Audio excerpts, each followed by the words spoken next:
Hello everyone, in this micro video I will give solutions to some questions I provided in tutorial sessions.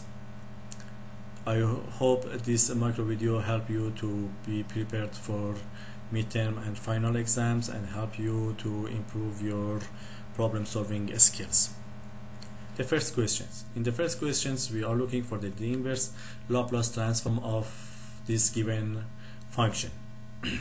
As you see here, the order of the polynomial denominator polynomial is higher than the order of denominator polynomial. So we have to somehow divide numerator over denominator. One way is that the tricky method I explained during the tutorial session. However, here I use a classical approach to divide these two polynomials. To do so, I divide denominator polynomial over numerator polynomial over denominator polynomial by multiplying to s squared. The residual polynomial will be s cubed plus 3s squared plus 4s plus 5, which is order is still higher than the order of the polynomial, denominator polynomial. So I do further calculation by multiplying to s, the denominator polynomial by s. I will have the residual polynomial of 2s squared plus 4s plus 5. The order of this residual polynomial is the same as the order of denominator polynomial. So I need to further do calculation. By multiplying to 2, I will have the residual polynomial of 2s plus 5. As you see, the order of this polynomial is less than the order of denominator polynomial. So I terminate the calculation here. So the resulting function will be s squared plus s plus 2 plus 2s plus 5 over s multiplied to s plus 1. Here we have in this fraction we have two simple roots, one s equal to 0 and another one s equal to minus 1. So I will use partial fraction expansion to further simplify this function. Using the partial fraction expansion, I will have s squared plus s plus 2 plus k1 over s plus k2 over s plus 1. I need to find the values for k1 and k2. The value of k1 is equal to s multiplied to the fraction here I have here. When s equal to 0, thus the value of k1 is equal to 5. In similar way, the value of k2 is equal to minus 3. So the simplified f of s is equal to s squared plus s plus 2 plus 5 over s minus 3 over s plus 1. But what you need to note here is that the s power 2 in fact is s power 2 multiplied to 1, and s is s multiplied to 1, and 2 is 2 multiplied to 1. The important point in this problem is that you need to know and keep in your mind that s power n multiplied to fs in Laplace domain is equivalent to nth order differentiation of f of t in time domain. So the Laplace inverse of f of s, by considering this fact, will be, for the first component, we know that the Laplace inverse of 1 is delta Dirac function. Since we have s squared, which it means that we have second order differentiation of delta Dirac function in time domain.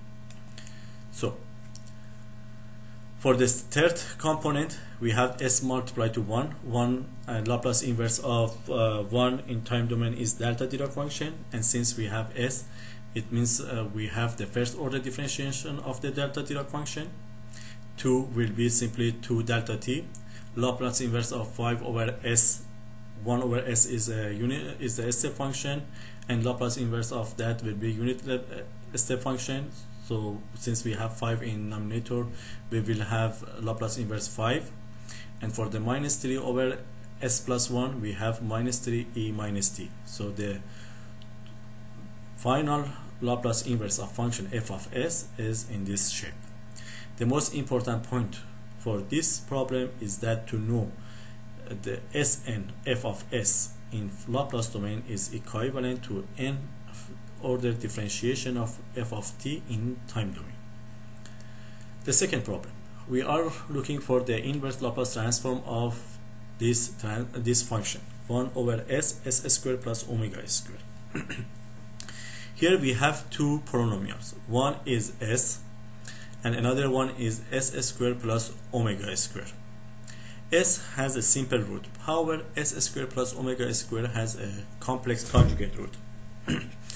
To solve this one, we have two approaches. The first one is that to find all roots of this polynomial, and but the point is that solving the problem using the complex conjugate is not complex, is not easy task, and it's not easy to deal with them. So I would like to use the partial fraction expansion in this form: k1 over s plus k2s plus k3 over s squared plus omega squared. As I mentioned during the tutorial session, when we have the second order polynomial with complex conjugate roots, it means in Laplace domain, in time domain, we have a function in form of cosine or sine. So I will keep this fraction as a second order polynomial. To find the values k1, k2, and k3, I will use the expansion, partial fraction expansion approach. K1 can be easily find sf of as a multiplication of sf of s when s is equal to 0. So k1 will be equal to 1 over omega squared. For finding k2 and k3 values for the k1 and k2 and k3, I use a classical approach.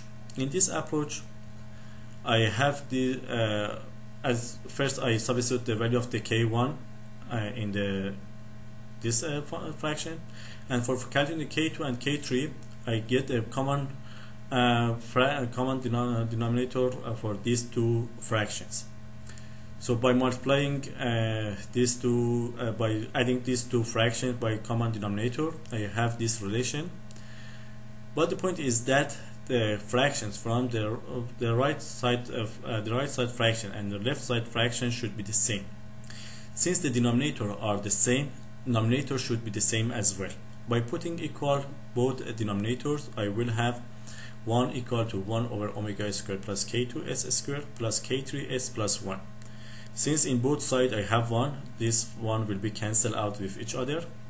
So the resulting will be 1 omega squared plus k2s squared plus k3s equal to 0, in order to have the same denominator in both sides. So I put k3s equal to 0.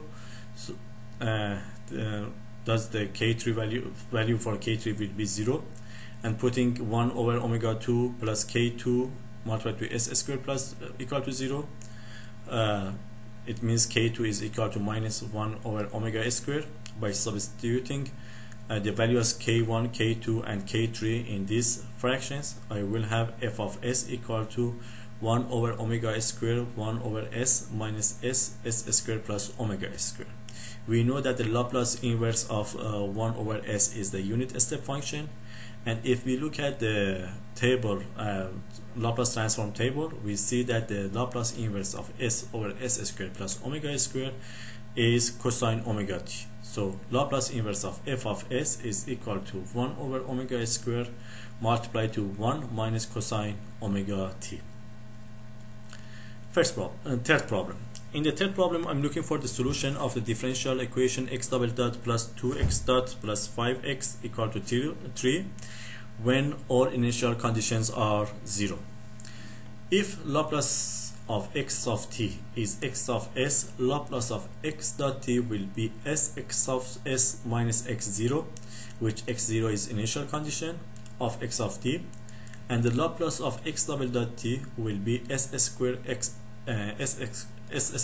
of s minus x0 minus x dot 0, which again x0 and x dot 0 are initial condition of x dot t, and the Laplace of 3 will be 3 over s.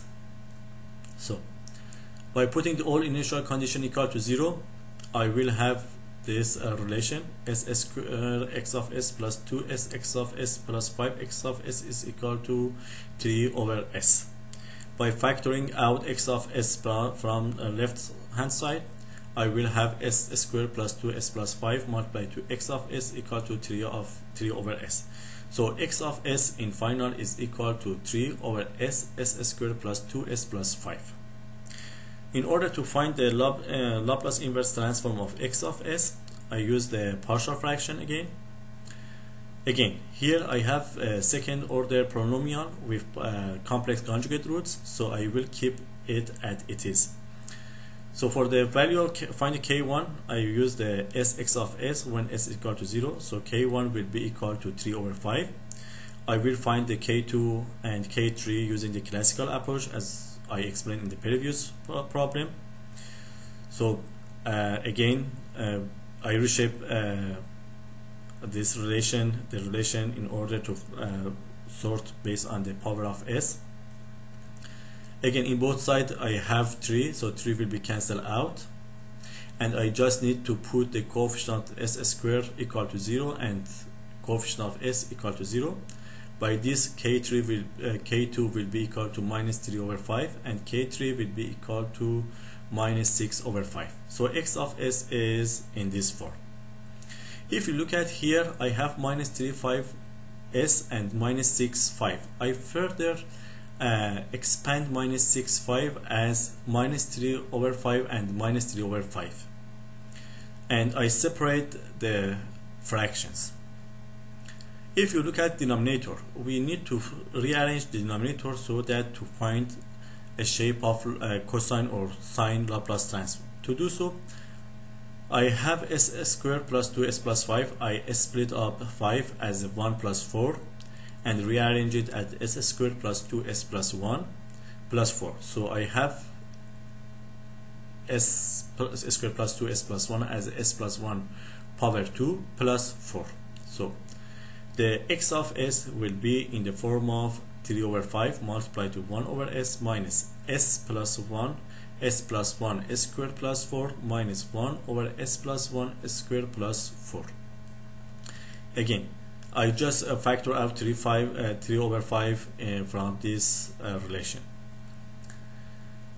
I further, for the last component, I multiplied by 1 over 2 and 2. I will explain why do I need to do that. If for this to find the solution of Laplace inverse of this one, I need to use these two formula.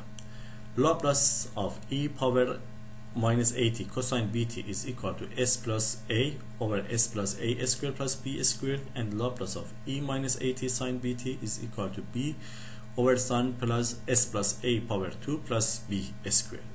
The reason that I reshape s squared plus 2s plus 5 in this form is that I want to use this formula. So if you look at this, the relation for x of s, the Laplace inverse of x of s will be, for the 1 over s is a unit step function, will be 3 over 5. For this one, if you compare this fraction with this relation here, we see a is equal to 1 and b is equal to 2. So the Laplace inverse of this fraction will be equal to minus 3 over 5 e minus t cosine 2t. And for here, the reasons that I multiply to 1 over 2 and I did this calculation 1 over 2 multiplied by 2 because I wanted to reshape this fraction to this form, to the form of the e minus 80 sine bt. So the Laplace inverse of this one will be minus 3 over 10 e minus t sine 2t.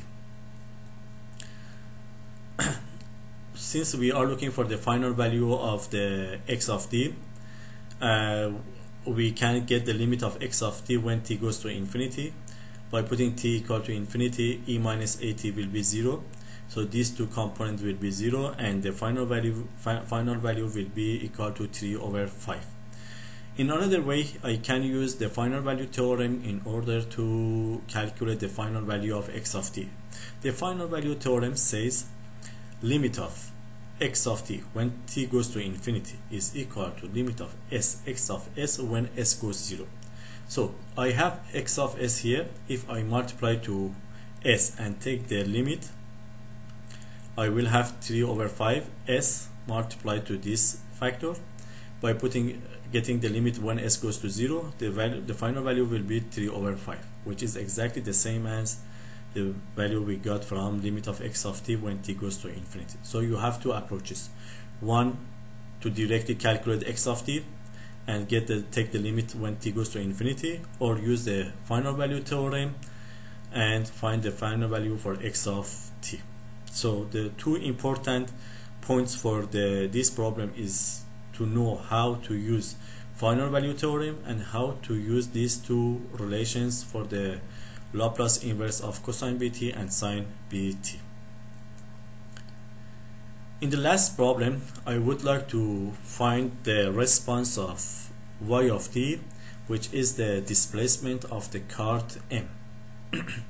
I have two components, one spring and one damper. To solve this problem, the first step is to draw free body diagram and assume that y is bigger than x in order to properly draw the free body diagram.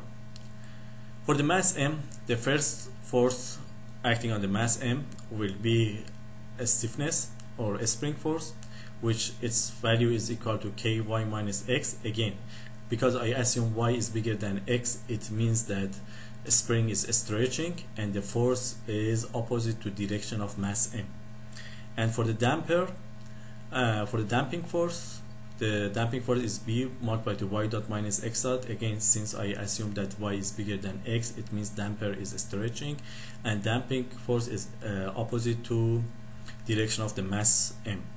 I have one more component force, which is inertial force. The inertial force is equal to my double dot. The inertial force here is my double dot because y is the global coordinate, or it is measured with respect to ground. So by adding this force together, I will have mathematical model of this system as my double dot plus by dot minus x dot plus ky minus x. I reshape this formula or this mathematical model as my double dot plus by dot plus ky equal to bx dot plus kx. I take the Laplace transform from both sides. I have ms squared ys minus sy0 minus y dot 0 plus bsys minus y0 plus kys equal to bsx of s minus x0 plus kx of s.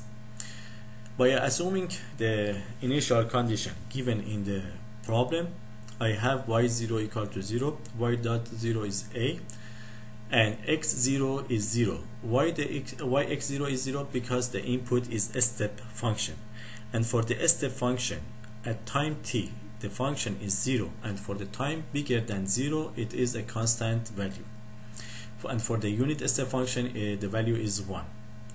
So if I rearrange this relation, I will have ms squared plus bs plus k multiplied to y of s equal to bs plus k x of s plus ma. I just brought ma to right hand side. So if I can find the y of s, if because the input is the unit step function, the Laplace transform of the unit step function will be 1 over s. So the resulting relation for the y of s will be in this form. The question asks for the final value of y of s. Finding the Laplace inverse of this one, because we don't have the value for the k, is a little complicated. To find the final value, I use the final value theorem, which says the limit of y of s when s goes to 0 is equal to limit of y of t when t goes to infinity. By doing this limitation, I will add do the s multiplied to this fraction and s to this fraction. If you see, this s will be cancelled out with this s, and if I put s here 0, 0, and here 0, I will have k over k, which will be equal to 1. And if I put s here, I have in numerator mas, which if I put s equal to 0, denominator will be 0 and denominator will be k, so 0 over k will be 0. So the final value of the response will be 1 plus 0 equal to 1. Okay, I hope you find this micro video help you to solve the problem. If you have further questions, please feel free to come to my office. I will be happy to answer your questions, or send me email. And at the end of this micro video there is a questionnaire. I would appreciate if you fill up the questionnaire and help me to improve the approach for tutorial sessions, and in order to improve the presentation during using micro video tutorial. Thank you everyone, and have a good day.